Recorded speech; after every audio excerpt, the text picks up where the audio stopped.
Já está conosco aqui o especialista em segurança pública, que é Hilton Ferreira. Muito obrigado, Hilton, pela participação, aceitar o convite da gente e discutir assuntos muito importantes, que é como combater através de estratégias reais, verdadeiras, o tráfico de drogas. Mas antes, a Paula Litaif tem um questionamento para te fazer também, né? Hilton, nós falávamos agora há pouco com o diretor do documentário Bandidos na TV, você deve conhecer bem o caso Wallace, que retratou toda a história aí do ex-deputado. E ele comentou a respeito do 7º episódio, principalmente, que é o advento aí das facções ao Amazonas, a chegada, a tomada, infelizmente falamos assim, entre aí os anos de 2009 e 2010. Eu queria que você pudesse avaliar esse cenário dessa tomada desses grupos, uns daqui da região norte, né? Outros oriundos aí do Rio de Janeiro. Bom dia a todos, bom dia Patrick, bom dia Paula. Bom dia. Bom dia Luísa, um prazer, muito obrigado pelo convite. É sempre bom a gente poder colaborar, nós moramos aqui, temos famílias aqui e nós temos responsabilidade em tomar conta da nossa cidade, do nosso estado. São duas coisas distintas. Primeiro eu quero fazer um comentário sobre o que aconteceu com a série, que eu acho que ela prestou um serviço, porque levantou a questão da promiscuidade entre aspas, jornalistas da TV chamada TV do Mundo Cão, com a polícia. Eu sempre fui contra, estou há 10 anos apresentando um programa de segurança, não compactuo e não concordo com essa convivência, essa linha tênue entre o crime, entre policiais e a falsa mídia. Né? Eu não concordo. Eles levantaram isso, foi muito importante. Eu ficaria com 50% de verdade naquele documentário e 50% muita fantasia, muita história que faz parte até do entretenimento.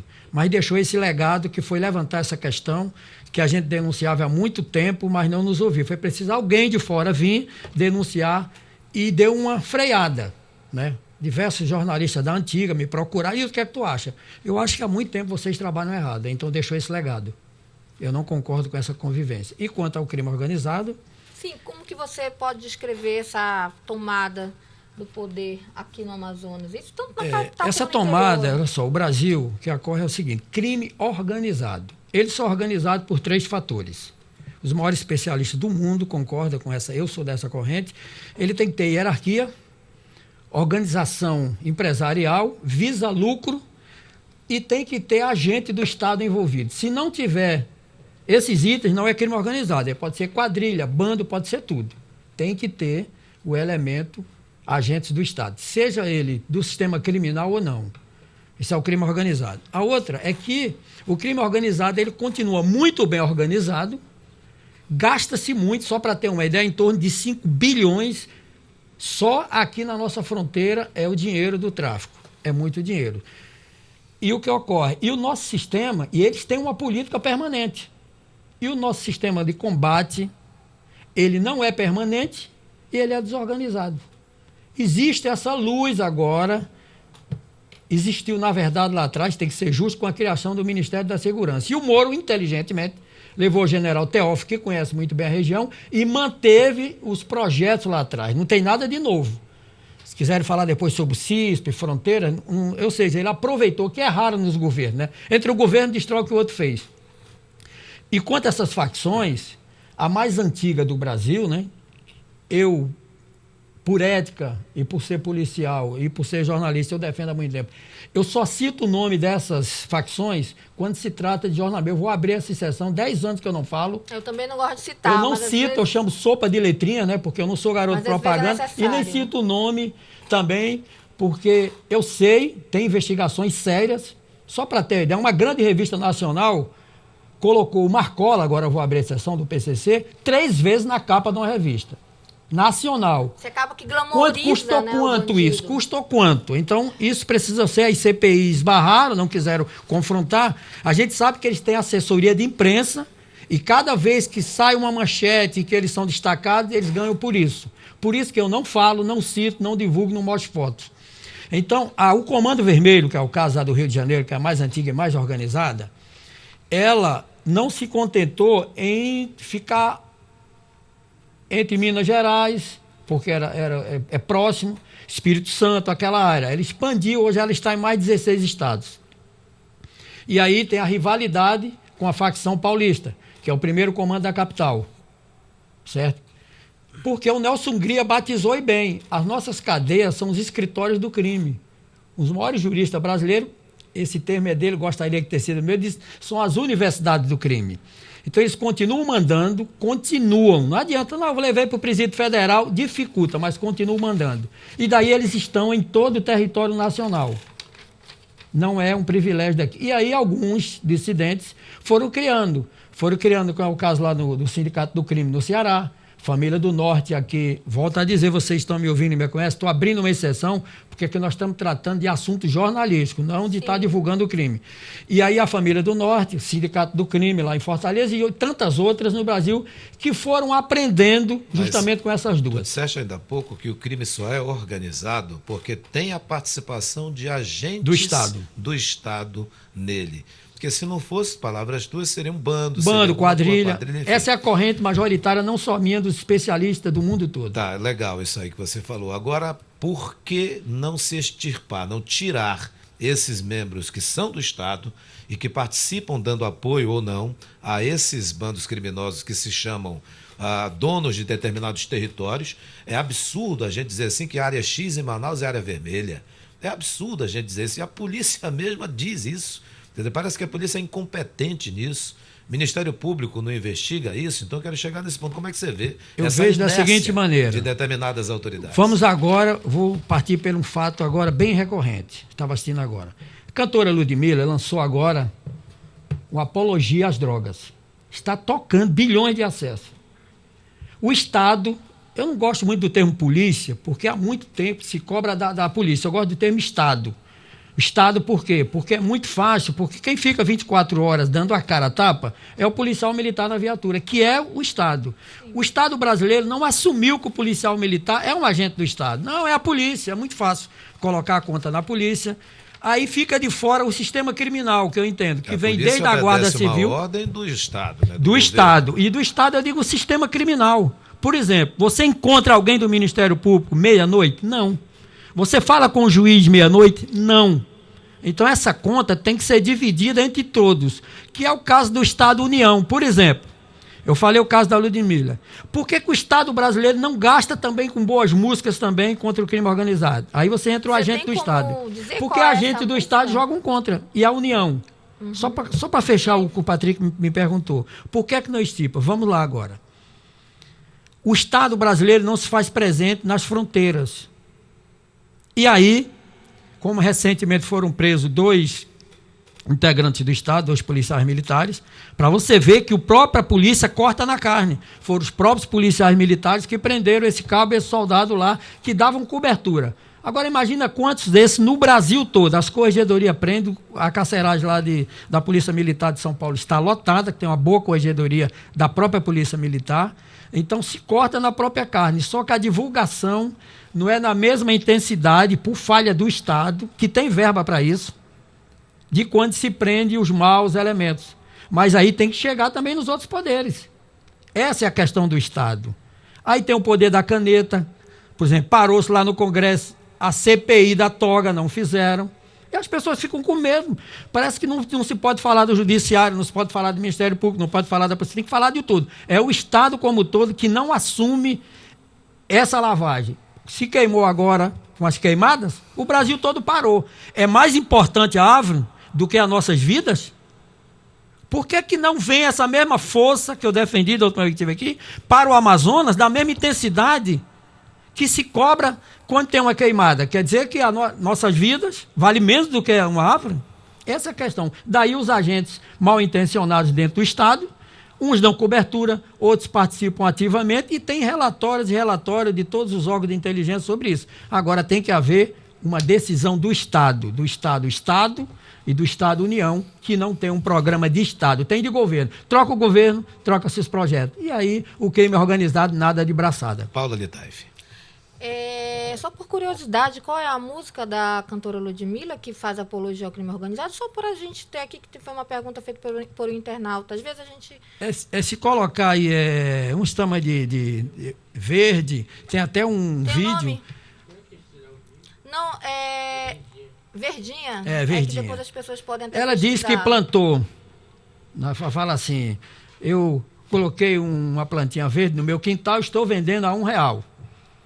Imagina isso na cabeça do jovem nas escolas, dançando 24 horas. Está lá no Código Penal, que é a apologia ao crime. Agora a gente precisa concordar, né? Conversa de couve, havia alguém plantar couve e vender. Se quisesse falar couve, ela falava couve. Exatamente. Isso é muito daquele pagodeiro famoso, o Bezerra da Silva, que era financiado pelo tráfico há muito tempo. Quando saiu o LP dele, o tráfico já comprava 100 mil cópias, era disco de ouro toda hora, e mandava distribuir. Todo mundo sabe disso. Era o Beto Sem Braço, compositor. As pessoas, o Estado precisa assumir e dizer isso para a sociedade. Mas o interessante é que isso está na cara do Estado, e por que não se Porque faz? tem agente do Estado, aí que está. Mas aí o agente do Estado tem que ser investigado e tem que ser mostrado. Agora é bom a gente deixar claro para as pessoas assim, que os artistas, né, eles têm uma grande influência, principalmente agora com a internet, as redes sociais, eles têm uma grande influência para os jovens. Imagina aquele jovem ali que não tem R$1 muitas vezes para comprar o pão, e, enfim, e você vê um cantor falando isso, acaba que isso influencia, né? A gente precisa aqui também explicar que não tem a ver com a cantora, nem com o trabalho dela, mas especificamente com essa música. Agora, falando em jovens... Essas e outras, porque elas vêm... Sim, essa deu uma pisada na casca de banana, sim. Mas vem sublinhado, vem sempre em duplo sentido, que o duplo sentido antigo no Nordeste era aquelas engraçadas de Genival Lacerda. Agora eles utilizam nas músicas. E consegue absorver até o duplo sentido também. Agora, falando em jovens, senhor Hilton Ferreira, qual seria aí uma sugestão, uma proposta para que se pudesse prevenir, né, além da questão econômica, que a gente sabe que é importante, senão não haveria aí todo esse interesse da juventude pelo tráfico, enfim, de ser recrutado, de estar ali pelo ganho que não é fácil, fala-se que é fácil, mas a gente sabe que não é, porque ele está ali ou para matar ou para morrer. A exemplo do que falou, eu sempre falo sobre isso, sobre a entrevista do escritor Tenório Teles, porque a gente ficou muito tempo falando com ele. Ele deu uma Fábio. Não, Tenório Teles. O Tenório Teles. Isso, ele deu uma sugestão. Livraria, escritor, né, incentivador cultural. Aquele prestava um grande trabalho à sociedade. Isso, e ele até reclamou um pouquinho, porque pessoas como ele, como o senhor, muitas vezes não são tinha apoio. Eu tive com ele conversando. Ele foi embora daqui porque não tinha apoio. Sim, não tem um apoio para poder estar expondo seus projetos, propostas nessa área. Agora, ele falou sobre a possibilidade do governo criar aí os espaços de salvação para os jovens, que seriam ali na Zona Leste. Ele usou o termo salvação. Gostei do termo. O termo é esse mesmo, é salvação. Que agregaria biblioteca, salas de informática, palestras, assim, para leitura mesmo, para conversa. Né? Não, e com monitores ali, né? Com pessoas que pudessem, de alguma forma, influenciar diretamente com ações a vida do jovem carente. O que o senhor acha desse tipo de proposta e quais seriam as suas também? Olha só, eu volto a dizer... São políticas de Estado. Quando se colocou o Fundeb, deu uma melhoria imensa na educação do Brasil. Você tem verba carimbada para o Ministério Público, você tem verba carimbada para o Judiciário, você tem verba carimbada para a Defensoria Pública, que é muito pouco ainda tem. Você tem para todos. E nós não temos verbas para a segurança pública, que poderia ser essa parte. X para prevenção, porque é uma das atribuições. Está lá a Polícia Militar, que tem o PROERD, um grande trabalho, a Polícia Civil tem o Previne. O PROERD, por incrível que pareça, é um projeto não brasileiro, é um projeto americano, bancado pelos americanos. Pouca gente sabe disso. Não tem essa fonte, assim, especificamente para a prevenção? Não existe. Não existe. Aí o que acontece? Tinha que ser de Estado, por exemplo. Nós vamos gastar quanto? Nós gastamos muito na segurança. Eu estava verificando os dados, o Brasil gastava 1,26% do PIB, muito dinheiro, e tivemos, isso é o último dado sério mesmo, estatístico de 2016 do IBGE, e tivemos 50.800 mortes. Olha só, é 25, alguma coisa por 100 mil habitantes, é um número absurdo. O Chile do lado, o Chile ao lado, gastava 0,86% do PIB, e nesse período, no período de 2006 teve apenas 550 mortes. Está sendo gasto de forma errada esse dinheiro? Está sendo gasto mal, então? Mal, gasto muito mal. Porque os projetos que os governos levam todos o Brasil, com honrosas exceções, pede-se viatura, armamento. Isso não é projeto, isso é obrigação. Me parece muito o vereador que fica pedindo para o prefeito para tapar buraco. Aí ele acha que ele fez grande coisa, isso é trabalho. Então, é a mesma coisa na segurança. Agora, há muito tempo que eu não via, a continuidade, que foi pegar os projetos que estavam parados, não extinguiram a Senasp, colocaram um general sério que conhece a Amazonas, tomara que continue assim. O índice de redução é alto, mas precisa de uma lei federal. Você viu, o Brasil parou para fazer a reforma da Previdência, vai parar para a tributária. Eu não vejo o Brasil parar.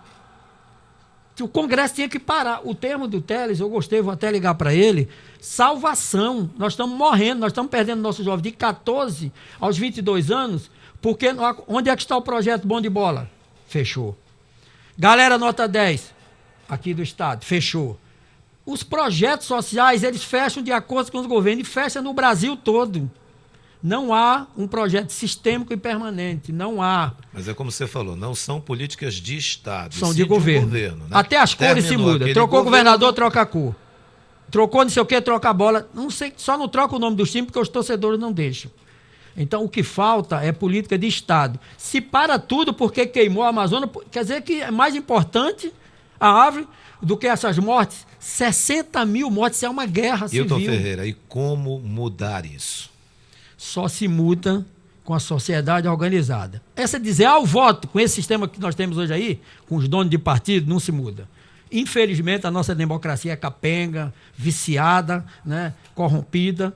Tá o exemplo aí do Congresso. Foi nem 30% renovado e os 30%, com honrosas exceções, já foram cooptados. Nós temos um exemplo de um grande deputado, não vou citar o nome dele, que eu mandava notícia para ele e tudo, achava até um rapaz de cabeça aberta, tudo deputado federal, e ele já está lá cooptado. Então, se a gente pensa que o novo chegou e vai mudar, não muda. Sabe o que eu acredito que muda? Se o judiciário quiser, que tem o poder da caneta, o Ministério Público, que é o fiscal da lei, Defensoria Pública, aí muda-se, né? Aí muda-se rápido.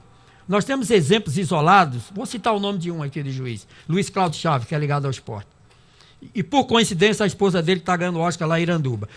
Essa delegada foi para lá, uma pessoa só fez uma mudança. Iranduba, o tráfico estava mandando, ela foi para lá, ela vai sábado, vai domingo, vai feriado. Botou ordem na casa. Quer dizer, doutor Sérgio Fonte, quando estava na Secretaria de Segurança, 21 toneladas em 2 anos, é mais do que uma década. Vamos agora, hoje, o DENARC no Amazonas apreendeu mais do que a União na região toda. Eu não vou dizer o número de policiais que o doutor Paulo tem no DENARC da Polícia Civil. Ele apreendeu 6 toneladas. Olha o que faz a diferença uma equipe. É isso que eu prego. 6 toneladas. O ano passado, 4, ele prendeu 6, sem estrutura. Agora, você imagina se todos sentassem, quisessem. Aí tem que ter uma grande liderança para chamar o doutor Iedo, chamar o procurador da Justiça, o procurador federal. Agora não pode a Procuradoria Federal não fala com a estadual. Aí a federal não quer passar os dados. Assina, esse negócio de assinar convênio e contrato, eu passei 10 anos viajando para Brasília quando eu era da Confederação Nacional dos Policiais. É o que se mais faz é assinar termos. Quando não quer fazer uma coisa, assina um termo. Assina, bota na gaveta. Então, o que nós precisamos, a sugestão é simples. Tem lá o Centro Integrado de Comando e Controle. Aqui no Amazonas, nós não perdemos a guerra total ainda pela integração. Aqui é um dos estados que mais a polícia trabalha junto. De que órgãos que estão integrados? Aqui, por exemplo, nós temos um projeto que é mal divulgado, que nós temos no mesmo espaço geográfico, é o único do Brasil, onde você tem uma viatura da Polícia Civil, da Polícia Militar, que é os DIPs. Os colegas da imprensa continuam chamando DIP de delegacia, não é? O DIP é a primeira delegacia de polícia, junto com a primeira SICOM. Não, mas é que o DIP tem o nome de Distrito Integrado de Polícia. Aí daí, por vício, todo mundo acha que é a delegacia. Na verdade, lá tem a primeira delegacia e tem a primeira SICOM. Esse é um modelo que poderia ser copiado também lá atrás. Olha como se destrói as coisas.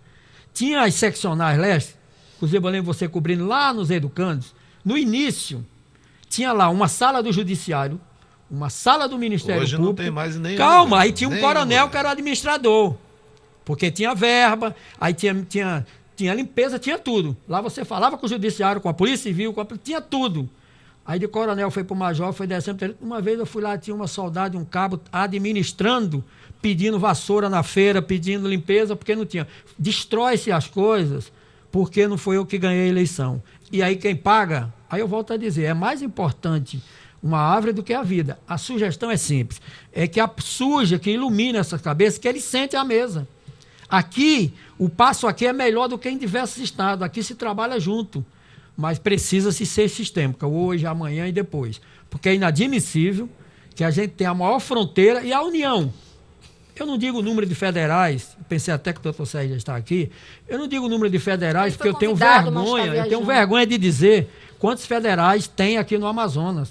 E o crime sabe disso, porque ele é organizado. Esse final de ano, eu troquei uma mensagem, vou abrir aqui, você citou o nome dele ainda há pouco, com uma mensagem de texto. Inclusive, eu tenho muita honra de ter sido assessor dele, aprendi muito com o doutor Sérgio. Com o ex-superintendente da Polícia Federal do Amazonas, que é o doutor Sérgio Fontes.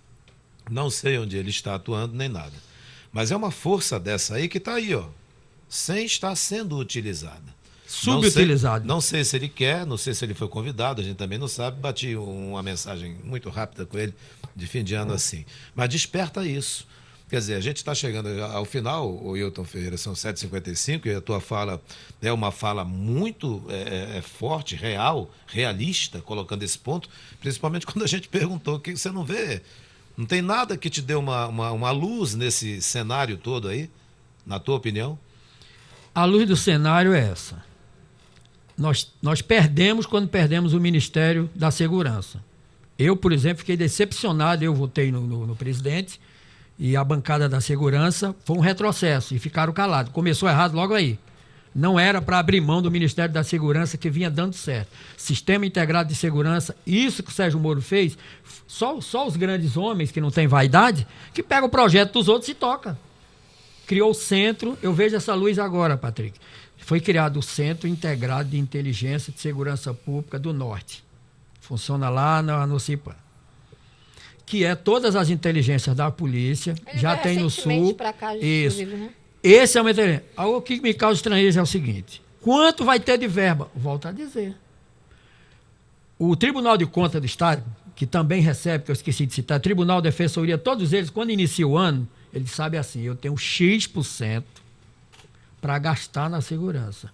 Qualquer secretário de segurança, doutor Sérgio, hoje é o Coronel Bonato, qualquer um que senta, ele não sabe quanto ele vai ter de verba para trabalhar, não dá nem para fazer o planejamento. O que é que nós apelamos para o governador Wilson? Aproveita o momento, que ele vem se dando muito bem com o ministro Sérgio Moro. Eu tive a honra de entrevistá-lo, inclusive, com exclusividade. Furei lá a segurança, dei um jeito, tive a honra de entrevistá-lo antes da coletiva. Senti boa vontade nele. E eu falei para ele: ministro, a novidade é essa, é que o que está bom, ele está implantando. Essa é a luz no fim do túnel. Tanto é que a redução... Está mantendo também, né? 27% nos homicídios. Nós vamos, no caso aqui em Manaus, ao reflexo. Mesmo com o quadro defasado, nós temos uma redução hoje aqui na segurança de 10% nos homicídios. É muita coisa. E 30% nos latrocínios. Foram 50% o ano passado e 30% agora. Então significa o quê? Se houver um aporte de verba certa e houver boa vontade, mas eu volto a dizer, a União, ela é responsável por mais de 70% dos crimes que ocorrem em Manaus. Sabe por quê? Porque a União não assumiu, e eu não vejo nem a imprensa cobrar. A gente precisa... A fronteira é responsabilidade da União. Aqui a gente vem falado a respeito da falta de integração da PF com nas fronteiras, principalmente, né, que é obrigação do governo brasileiro. Não pode trabalhar, federal. Não tem jeito.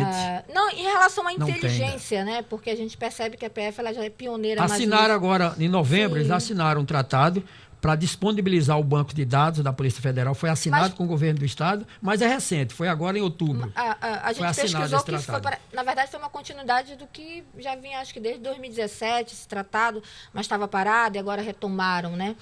Mas é tímido ainda, é tímido. Isso, Hilton, a gente está às 7h58, muito obrigado por tua participação conosco. A gente agradece. Agora me preocupou o senhor dizer dessa redução de morte, porque nós jornalistas que acompanhamos sempre vemos aí pelo menos 5 a 6 mortes por tráfico de droga. A gente sabe que 80% é por conta de tráfico. É só observação para encerrar. Ainda não consegui ver isso na prática. Sabe por que na prática? Vou te dizer.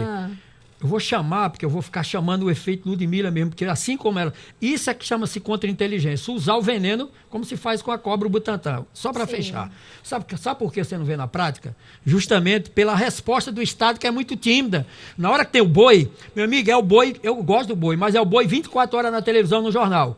Quando vem o carnaval, é 24 horas carnaval. Você não vê essa mesma resposta do Estado para o crime. E os crimes violentos, esquarteja, mata, não sei o que, com o crime organizado. Ele faz de propósito, que ele sabe. Se ele der um único tiro, e matar, não vai resolver. Eu quero mais uma vez agradecê-lo. Muito obrigado. Se precisaria de pelo menos 2 programas que o Christian Corrêa disse assim: um abraço ao amigo Wilton Ferreira, um especialista de segurança. Parabéns pela entrevista. Muito obrigado, Cristian. Muito obrigado a todos. Eu só queria fazer É pelo horário que realmente eu queria só que você me desse fazer um agradecimento aos policiais. Entregar para a rede. A gente tem que entregar para a rede. Pode fazer? Agora. Muito obrigado aos policiais civis e militares, que eu falei que estava vindo aqui. Pediram que eu falasse, que eu não escondesse a verdade. E nós vamos manter isso aí. Muito obrigado, Paula.